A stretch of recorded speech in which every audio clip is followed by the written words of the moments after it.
Hey world, welcome squad. In this must-watch video, we wanted to find the value of this expression 23 divided by 1 over 83, then times 83. Let's go and start solving the problem. We have 83 divided by 83, which equals 1.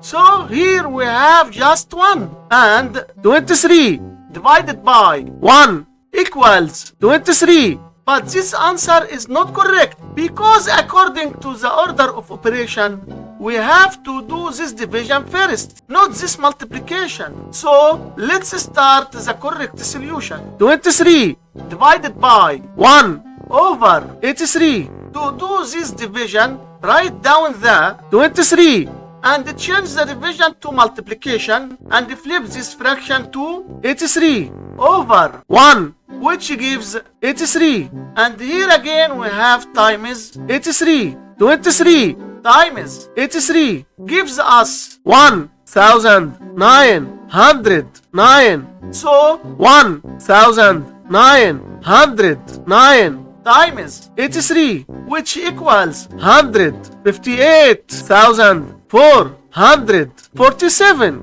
And so our final answer to this problem is just 158,447. Like, share and subscribe. Appreciate you watching.